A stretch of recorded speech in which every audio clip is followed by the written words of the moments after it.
On the wedding day, I made a last-minute decision to replace the groom, solely because my fiancé's white moonlight had been diagnosed with cancer, and her only wish before death was to marry Adrian. 5 years later, I returned to the country to attend Adrian's grandfather's 80th birthday celebration. During the banquet, I unfortunately twisted my ankle, and Adrian immediately bent down to examine my injury. The guests, upon seeing this, began to whisper among themselves, bringing up that scandal from years ago. What is Adrian doing? Back then, wasn't it? Yes. I remember Miss Evelyn burned the wedding photos on the spot, tore her veil, took off her wedding dress, and left the country. The scene was quite ugly. Now, upon my return, Adrian's grandfather held my hand and said, "You are the granddaughter-in-law I favor. All these years, Adrian has never forgotten you. He said that if you are willing, he can divorce right now and marry you, compensating you with a wedding even grander than the one back then. But now, my child is old enough to run errands. Evelyn, what do you think?" Adrian's grandfather, dressed in a tang suit, sat at the head, his expression kind, yet unable to conceal the calculation in his eyes. The banquet hall fell silent instantly, with everyone casting glances this way, showing expressions of anticipation for the drama. I lifted my wine glass and took a light sip, lowering my eyes to mask the indifference in them. Adrian had done such a thing at the wedding back then, and now he talks about marrying me again. He truly is shameless. However, Adrian's grandfather is an elder and today's birthday celebrant, so I did not want to make things too ugly. When I looked up again, my face still bore a distant and polite smile. "Thank you for your concern, grandfather, but I fear I do not have such fortune and am not worthy of Adrian." Upon hearing this, the banquet hall erupted in a wave of noisy commotion. Evelyn actually refused. Wasn't she determined to marry only Adrian? A 20-year engagement, and she can actually let go of Adrian. Yes, Adrian and I were engaged since childhood, growing up as childhood sweethearts for 20 years. At 3 years old, he started calling me his wife, and the time we spent together was longer than with his parents. He would feed me the only candy he had, save his pocket money to buy me pretty dresses, and blush while buying sanitary pads for me during my first period. In the year when his affection was most fervent, he ran across half of High City at 2 in the morning just because I mentioned wanting a small cake. He said I was his wife, and spoiling me was his duty. Even when I became the head of the Jiang family at 18, he still treated me like a child. At that time, I thought love meant a lifetime. No matter how commanding I was in the business world, in front of him, I was always the gentle and virtuous wife who considered him in everything. Until 1 week before the wedding, Yara returned. She was the daughter of Adrian's mentor, who had been abroad for many years and rushed back upon hearing of Adrian's marriage. Initially, for her father's sake, both Adrian and I were very polite to her. But later, at some point, he became increasingly concerned about Yara's matters, even canceling dates with me to accompany her. On the day to select the wedding dress, he had agreed to go with me. However, I waited for him at the bridal shop for an hour and made over 10 calls, only to receive a single "I'm busy" from him. I forcibly suppressed the discomfort in my heart and started selecting the wedding dress myself, but then I saw a photo of him and Yara on social media. Opening the comments section, I even saw his friends calling Yara sister-in-law. Their banter made it seem as if they were the ones about to get married. I could no longer endure it, pulled out my phone, and video called Adrian. But it was Yara who answered. Through the blurry video quality, I was shocked to discover that the two were in a bridal shop, and Yara was wearing an exquisite wedding dress. I cooled my voice and angrily asked, "What are you doing?" Adrian, hearing my voice, snapped back from selecting wedding dresses, showing no guilt of being caught, and said with a slightly annoyed tone, "Didn't I tell you I was busy? You're busy as selecting wedding dresses with Yara." My personality has always been strong and resolute, but suddenly seeing this scene, my heart inevitably felt sad, and even my questioning carried 3 parts grievance. Adrian's expression stiffened for a moment, avoiding my gaze as he murmured in complaint. "Evelyn, you're too domineering, you always do this without listening to my explanation. Yara was too bored at home alone, so I brought her to select a wedding dress for you. I just wanted to surprise you." I felt a moment of helplessness, growing increasingly uneasy in my heart. It was clearly a clumsy excuse, yet I began to reflect, was I really too domineering? Many people had said this about me before, but as the eldest daughter of the Jiang family and the head of Jiang Corporation, I never thought I was wrong. But Adrian was not just anyone. Being accused by him, I could not help but care. Perhaps my helplessness was too obvious, as a trace of heartache flashed across Adrian's face, and he quickly coaxed me, "Evelyn, I'm sorry, it's my fault, I shouldn't have said that to you." I just felt a bit uncomfortable. I unconsciously clenched my fingers. "Adrian, does being with me make you feel uncomfortable?" Adrian gave me a soothing smile and apologized again. "I misspoke, Evelyn, please don't be angry with me, okay?" Seeing him still as gentle and patient as usual, my heart gradually settled. My tone returned to its former domineering pride. "If you dare do anything to betray me, I definitely won't let you off easily." Sigh. Clearly it was with good intentions, yet I'm threatened. Someone is really domineering and unreasonable. His words made my face slightly annoyed, my gaze like knives, coldly glaring at him. Before he could say anything, the phone screen suddenly shook, followed by a loud bang from the other side. "I'm sorry. Really sorry, I didn't mean it, sister, please don't be angry, okay? I just wanted brother Adrian to accompany me to select a wedding dress, please don't blame him, okay?" Staring at the black screen, my expression was stunned for a moment. Was I really that scary? To frighten Yara so much that she couldn't even hold the phone steady. Perhaps because the phone was thrown a bit far from them, I vaguely heard Adrian comforting Yara.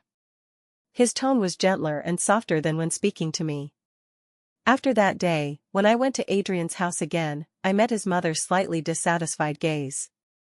"Yara is young, if she does something wrong, be more accommodating and don't argue with her." Hearing this, Adrian also echoed repeatedly. "Evelyn, Yara is my mentor's daughter. Now that the old man is gone, leaving Yara alone in the world, we should take more care of her." That strange, uncomfortable emotion surged up again. But Adrian's tone was sincere, and Yara's status was special, so I nodded. Seeing me agree, he smiled and raised his hand to smooth the wrinkles on my skirt hem. I overthought things before. How could Miss Jiang be such an unreasonable person? Hearing the intimate teasing in his tone, I no longer paid attention to the unease in my heart. I handed him a stack of share and property agreements. I did not know what other engaged couples gave before marriage, but for me, the company, shares, and property were the most important things, to be shared with the one I loved most. Excitement shone in Adrian's eyes, and he could not help but plant a kiss on my cheek. "Evelyn, I love you." Embarrassed by his sudden action, I blushed and softly replied, "I love you too." But what I did not know was that his love was passionate, brief, and not exclusive. While I was busy preparing for the wedding, his affection gradually shifted and tilted. Every day, social media would have photos of him and Yara. On the morning of April 16th, they went to Central Square to feed pigeons together. On the evening of April 17th, they released lanterns under Fengxian Bridge together. Gradually, rumors started circulating in our circle, saying Adrian had fallen in love with Yara and wanted to cancel our engagement. Unhappy in my heart, I went to Adrian to discuss this. But before I could enter, I heard Yara's apology. "Brother Adrian, I'm sorry, I was just in a bad mood and wanted you to accompany me. I didn't expect such rumors to spread." The girl's voice choked, full of guilt and self-blame. Upon seeing my cold expression, she was frightened, her eyes slightly red. Helpless, I could only let it go, thinking that we were about to get married soon, and the rumors would dispel themselves. But the day before the wedding, I suddenly received a text from Yara. "Miss Evelyn, you don't know yet, do you? Adrian has decided to register marriage with me. I am his rightful wife. A domineering and unreasonable woman like you, no man would like." At the same time, Yara sent a photo of herself and Adrian at a hotel, captioned "Childhood sweetheart can't beat heaven sent, we ended up together after all." In the photo, the man had fair skin, sharp brows and eyes, disheveled hair, sunk into the soft bed, like a meticulously carved Greek god statue, evoking endless imagination. I suppressed the irritability in my heart and picked up my phone to call Adrian. It was quickly answered, and a man's slightly hoarse voice came through. "Evelyn, what's wrong?" I sent him the social media and chat photos together, then silently waited for his explanation. The receiver had good sound quality. I could clearly detect his breath hitch for a moment. Then there was a long silence. After a while, he denied, "Evelyn, these photos are all fake, don't you trust me? Moreover, Yara is so kind, how could she say such things? Evelyn, did you make a mistake?" My heart sank suddenly. I couldn't believe he would say this. Over 20 years of affection, ironclad evidence from phone screenshots, yet he defended Yara first. Was it that he didn't believe me, or was he deliberately covering something up? The unease in my heart reached its peak at this moment. I keenly sensed that something had changed, but before I could think it through, a warm body pressed against me from behind. It was Adrian, who had rushed over. He held me tightly in his arms, lowered his head to kiss my lips. "Evelyn, trust me, okay? I love you so much, I won't let you suffer. We're getting married tomorrow, don't overthink it, okay?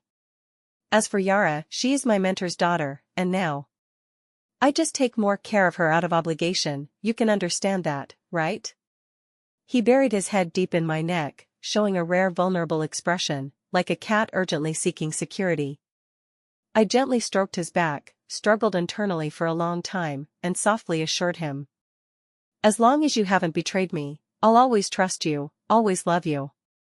The man's body suddenly stiffened, without responding as usual, just silently buried in my neck. At the end of that day, I didn't wait for his answer and went home alone. My heart was full of anxiety and confusion. The next day, I got up early to do my makeup and change clothes. But I waited at home in my wedding dress for a long time without Adrian's wedding car arriving.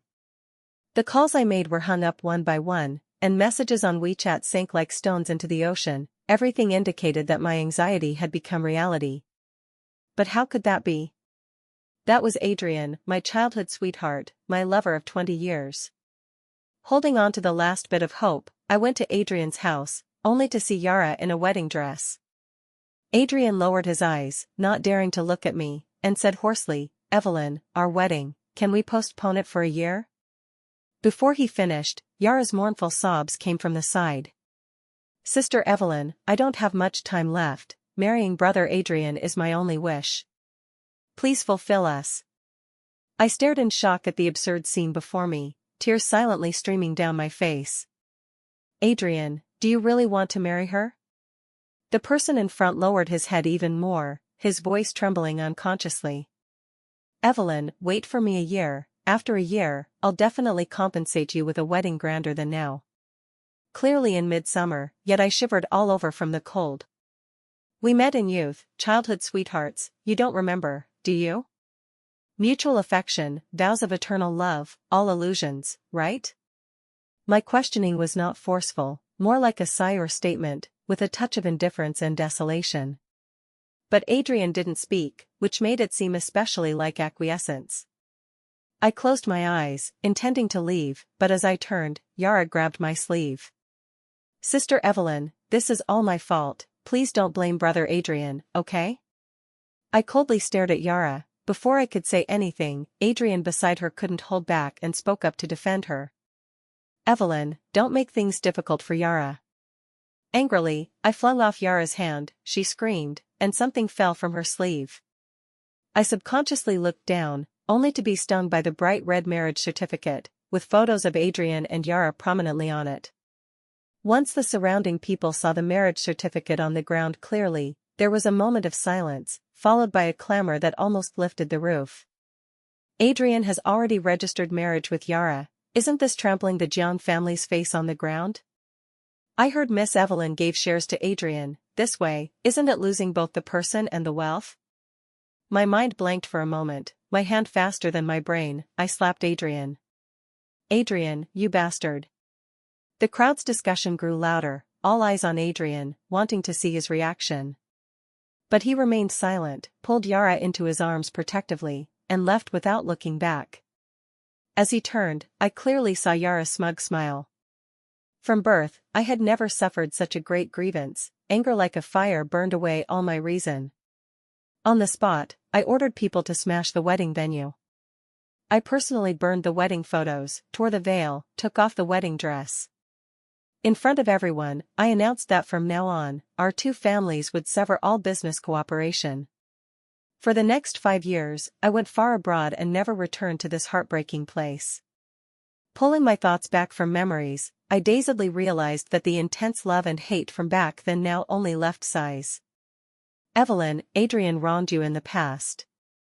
But you grew up together since childhood, years of affection can't be fake. If you miss each other like this, it's a pity. Seeing me unmoved, Adrian's grandfather played the emotional card again. After hearing it, I just smiled, not wanting to continue the topic. But the Adrian family, without the Jiang family's support these years, had business declining day by day. Seeing me silent, Adrian's grandfather grew increasingly anxious. You and Adrian were an enviable perfect pair back then. Before Adrian's grandfather could finish, I interrupted first. Old man, you have a noble's forgetfulness. You probably don't remember that I got married 5 years ago, and now I have a husband and child. In current high city, if talking about a perfect pair, it's still Adrian and Miss Yara. My tone was unhurried, yet clear for all present to hear. The banquet hall immediately became noisy, with everyone discussing. Did Miss Evelyn get married? How did I not know? 5 years ago? 5 years ago, wasn't Miss Evelyn still with Adrian? Even Adrian's grandfather said in surprise, how could you be married? The wedding was held abroad in May 2021, on the same day as Adrian and Miss Yara's wedding. The crowd was surprised again. Holding the wedding on the same day as Adrian, Miss Evelyn is so resolute. It can't be fake, right? Even if married, it's impossible to marry on the same day as Adrian. Moreover, the Jiang family is a top-tier wealthy family in high city. In the circle, besides Adrian, who else is worthy of the Jiang family head?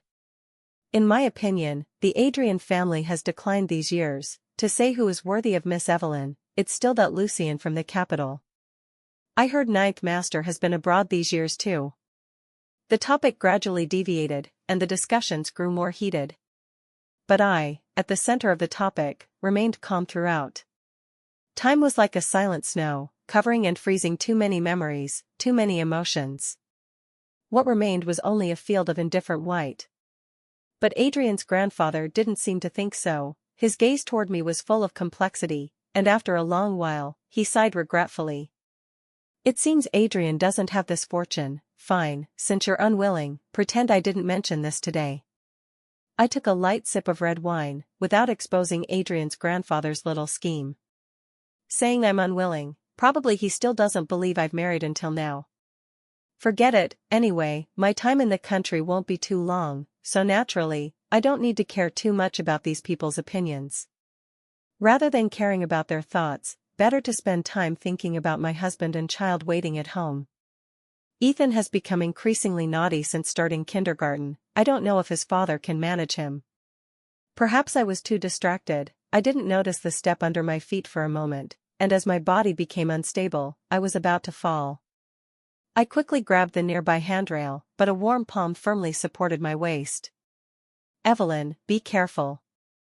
The person in front had a worried expression and gentle tone. Once I stood steady, he immediately bent down to check my ankle.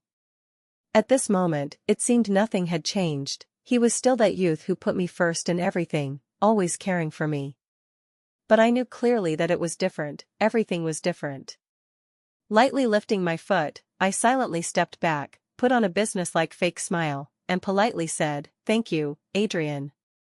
Before I finished, he hurriedly interrupted, "Evelyn, what did you call me?" His voice was 3 parts pain and 7 parts reproach, as if I was the one who had shifted affections and become heartless.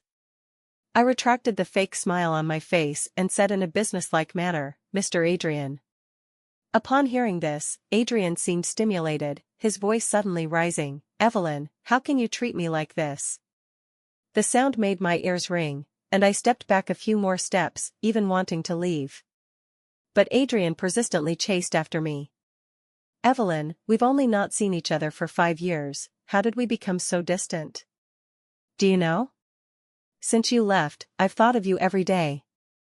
There was no retreat behind me. I frowned displeased, raised my hand to signal the bodyguards to come forward and pull him away.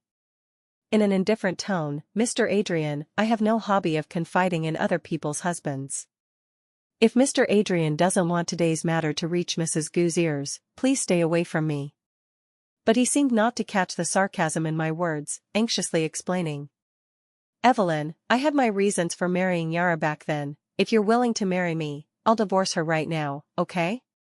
Hearing these assurances, I only felt disgusted, and my tone involuntarily grew colder. Mr. Adrian, this isn't a garbage recycling station. Moreover, I now have a husband and child, and have long forgotten those past matters. Adrian looked at me in astonishment, his lips trembling as he murmured, What? What did you say? You're married? And have a child? The man's eyes reddened, his face showing shock and anger, yet his gaze toward me was full of sadness and grievance. Evelyn, didn't you say you loved me? How could you marry someone else?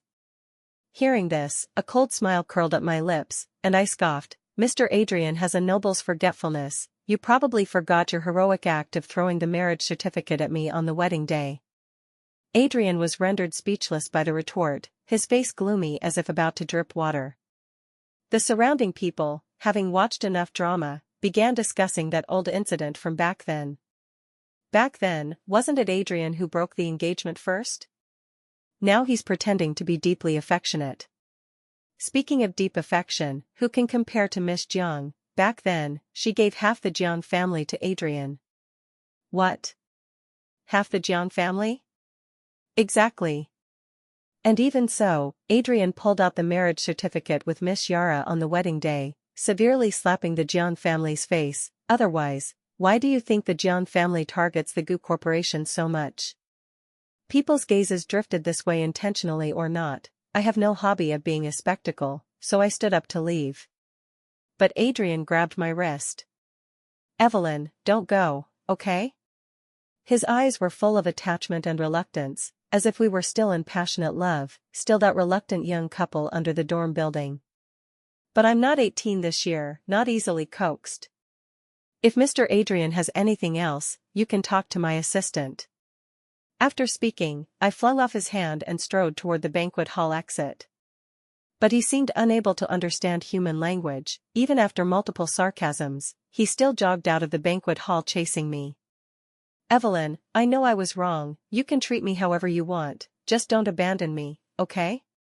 Before he finished, a cheerful male voice came from afar, wife. Everyone looked toward the sound, seeing a man in sportswear waving this way, with a little boy standing beside him. Mommy. Over here. Seeing this scene, a smile involuntarily appeared on my face. Someone was the first to recognize Lucien, covering their mouth and exclaiming. Isn't that Lucien from the capital? How is he here? Isn't the question when Lucien got married? Who is he calling wife? Not only married, but has a child too. Discussions filled my ears. Under the incredulous gazes, I walked step by step toward Lucien.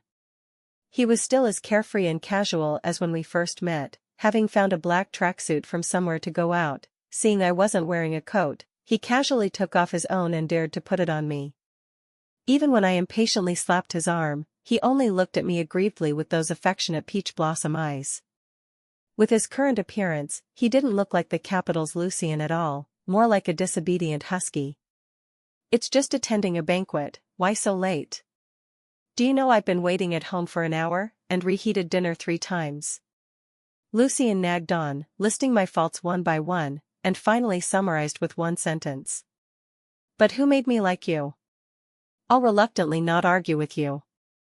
I listened expressionlessly to these accusations, comforting myself that he was temporarily pulled in to fill the role. Some flaws were normal. Finally, I secretly pinched his waist, feeling relieved. Little Ethan didn't notice the small actions between his parents, seriously adding details for his dad. Not only reheated the food 3 times, but also said Miss Mommy 23 times, asked 36 times when Mommy would come back. Lucien's face stiffened for a moment, After lightly coughing a few times to cover the embarrassment, he pulled me to leave. But from behind suddenly came a hoarse shout, "Evelyn!" Hearing this, Lucien suddenly tightened his grip on my hand, his gaze coldly sweeping toward the speaker. Adrian stared at our clasped hands, unable to speak for a long time, only looking at me with eyes full of sorrow. I originally didn't want to pay attention, but Lucien always had trouble controlling his temper when it came to my matters. He deliberately raised his hand to adjust the men's coat draped over me, declaring sovereignty. This gentleman, directly calling a lady's name in social settings might be somewhat impolite, if you don't know how to address my beloved, Miss Evelyn or Mrs. Lucien would do.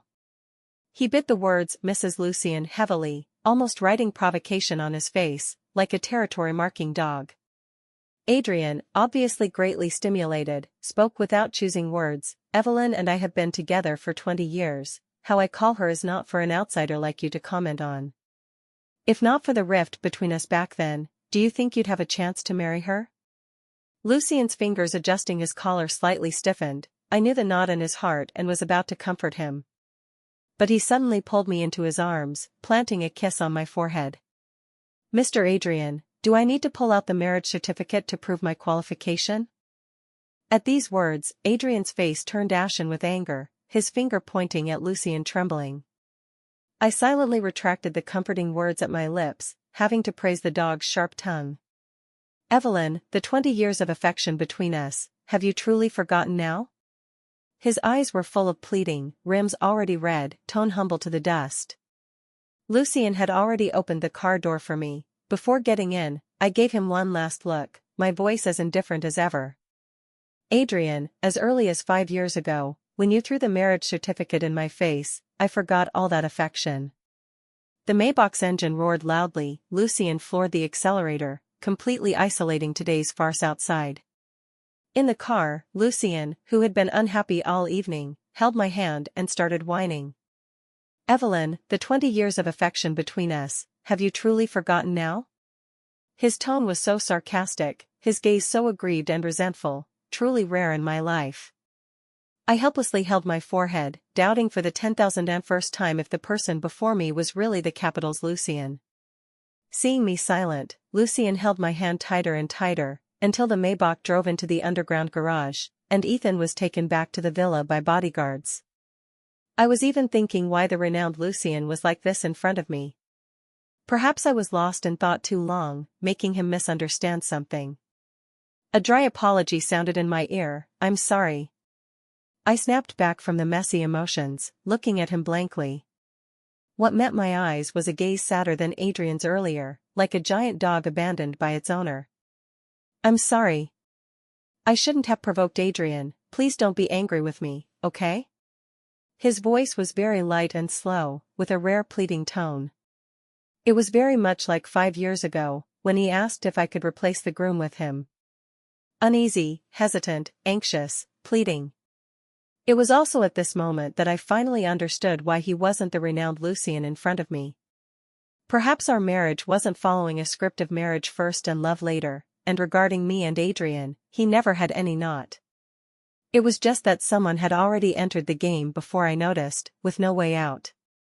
He seemed to love me far more than I thought, and fell in love earlier. Adult physical contact doesn't need preheating. Following my heart, I kissed his lips first when he was unprepared. Then in this game I discarded armor and weapons, letting him handle me. Until breathless, I was released. "Lucien, do you still overthink now? Still think I'm angry? You know, I'm proud and arrogant. I never forgive betrayers, nor eat grass I've turned back to. 20 years is indeed long, but we have the future, that's a lifetime. So, promise me, don't doubt my love for you anymore, okay?" That night, the bedroom light stayed on until dawn before extinguishing. In the ups and downs, I heard Lucien tell his story in my ear. He said he fell in love with me at first sight at 8 years old, but back then, Adrian and I were inseparable, and I couldn't see others. He waited a long time, tried many ways to attract my attention, but all failed. At his most desperate, he even thought of snatching me away, but seeing how happy I was with Adrian, he couldn't bear to do such a thing.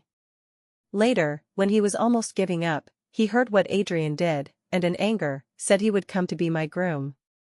Evelyn, do you know how anxious I was then? Fortunately you agreed. The next morning, while I was still in sleep, I was awakened by the continuous doorbell outside. When I groggily opened the door, I met Adrian with bloodshot eyes. The man had lost his usual decorum, his whole body full of dishevelment. Evelyn, believe me, I had my reasons for what happened back then. I was thoroughly exhausted from last night, yawned tiredly. I'm living well with my husband now, and long don't care about those trivial matters from before. Adrian stared at the red marks on my neck, pained almost to the point of breathlessness. Evelyn, those were all misunderstandings back then, give me another chance to explain, okay? You know, she is my mentor's daughter. I leaned sideways against the door, impatiently interrupting him. Mr. Adrian, I know you're loyal and righteous, but I'm not interested in these, you don't need to mention them again. Ethan still has to go to kindergarten, if Mr. Adrian has nothing else, please leave. Seeing me about to close the door, Adrian urgently stopped me. Evelyn, what if I say Yara was diagnosed with cancer back then, and her only wish before death was to marry me? Believe me, from beginning to end, the only one I love is you. Toward Yara, it was just out of obligation. His tone was full of painful entanglement, but I couldn't help scoffing. Then Miss Yara really contributed to medical research. After all, I haven't seen someone with late-stage cancer live 5 years.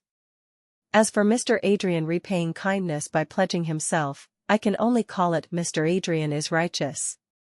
Hearing this, Adrian panicked greatly. Evelyn, don't you believe me? I swear, in this life, I've really only liked you. His gaze was full of tenderness and love, but I only felt disgusted.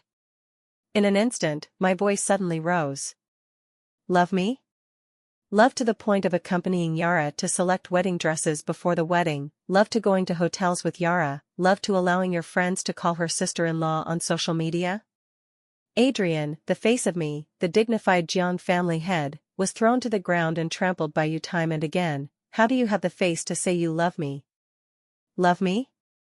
The one who loved me was the 15-year-old youth, not the 25-year-old you full of calculations, nor the current you.